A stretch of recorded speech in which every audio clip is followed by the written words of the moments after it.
University exam आ ही गए और आप अभी भी कंफ्यूज हो कि चरक संहिता के इम्पोर्टेंट टॉपिक्स आखिर हैं क्या।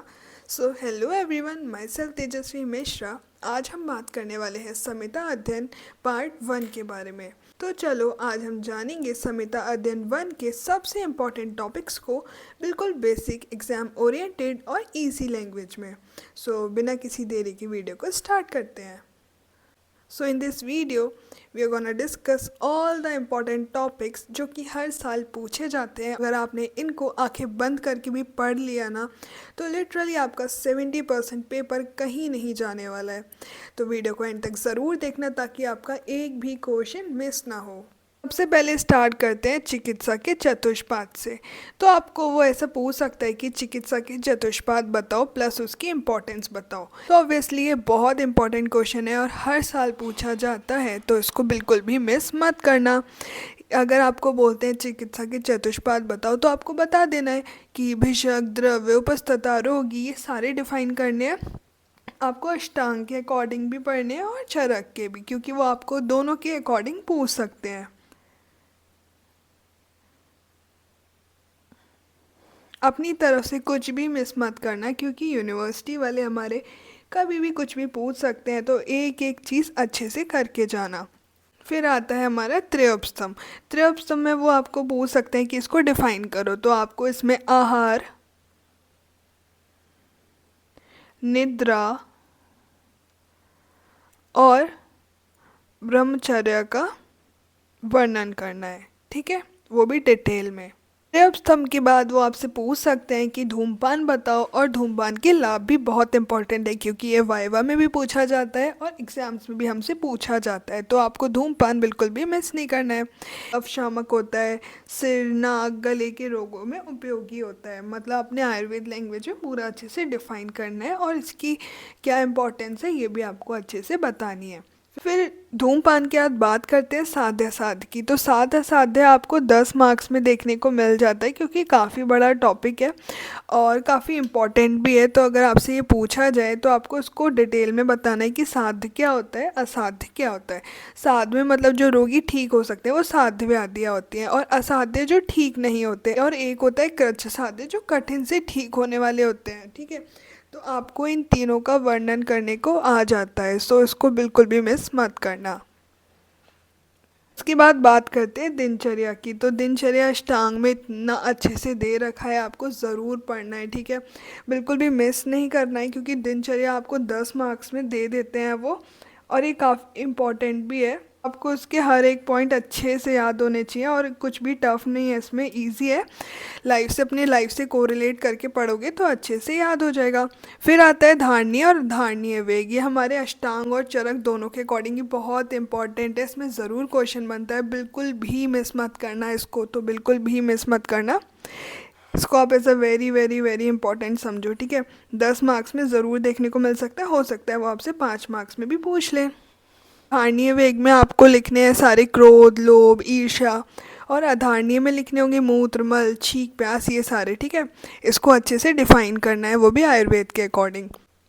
इसके बाद आता है हमारा ऋतुचर्या। तो अष्टांग में ऋतुचर्या बहुत अच्छे से दे रखी है आपको। ऋतुचर्या है तो आपको अदान काल या विसर्ग काल में से पूछ सकते हैं कि अदान काल का वर्णन करो या विसर्ग काल का वर्णन करो। सदवृत, सदवृत भी बहुत इंपॉर्टेंट है, आपको 5 मार्क्स में पूछ लेते हैं या फिर 10 मार्क्स में भी आ जाता है, जैसे कि हमारा लास्ट टाइम आया था। बेसिकली क्या है, अच्छा आचरण, मतलब सत्य बोलना, अहिंसा, स्वच्छता। ठीक है, या फिर मानसिक स्वास्थ्य के लिए आवश्यक होता है स्वस्थ व्रत। तो ये सारी चीज़ें हमारे सदव्रत के अंदर आती हैं, जितनी भी अच्छी चीज़ें होती हैं हमारी सदव्रत के अंदर आती है। फिर आता है हमारा धातु। धातु की 6 वृद्धि तो आप लोग क्रिया शरीर में पढ़ ही लोगे, बट हाँ इसमें भी आपको क्वेश्चन आता है कि कौन सी धातु की 6 होने पे क्या होता है, कौन सी धातु की वृद्धि होने पे क्या होता है, तो आपको अच्छे से पता होना चाहिए। फिर आता है हमारा अंजन। अंजन भी बहुत ज़्यादा इंपॉर्टेंट है। अंजन में 2 आते हैं बेसिकली, सौविरंजन और रसांजन। पथ्य अपथ्य आहार क्या होते हैं?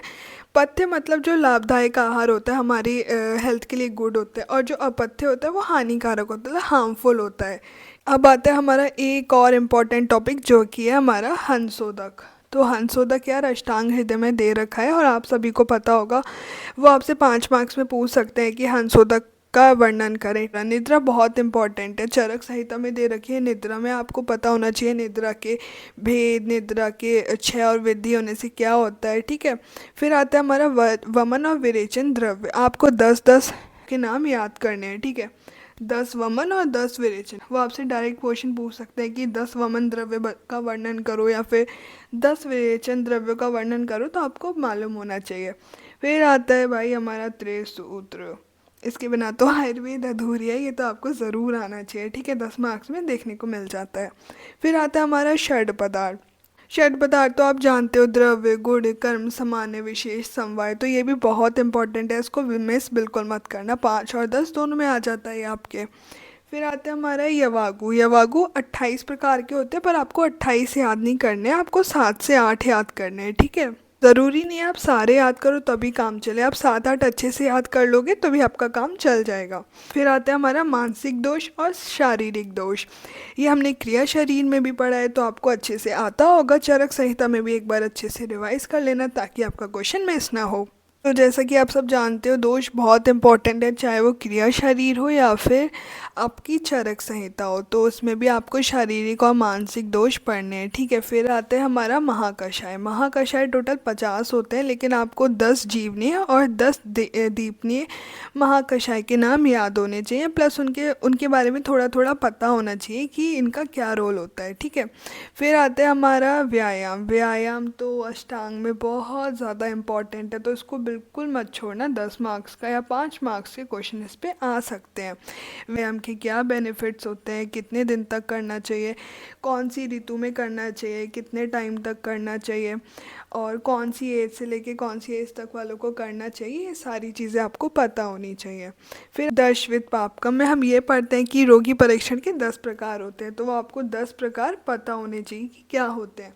फिर आता है हमारा ओज। तो आपको ऐसा लग रहा होगा ना कि मैं क्रिया पढ़ रही हूँ, क्योंकि सच में बहुत सारे पॉइंट्स ऐसे हैं जो आप क्रिया में ऑलरेडी पढ़ चुके हो, बस आपको रिवीजन करना है। तो ओज भी आपसे पूछ सकते हैं, और ओज तो काफ़ी बड़ा है, तो आपको 10 मार्क्स में देखने को मिल जाता है। और ओज अगर आपको नहीं पता कि ओज में क्या क्या लिखना है, तो मैंने क्रिया शरीर वाली वीडियो में सब कुछ कवर करा है, आप वहाँ जाके चेक कर सकते हो।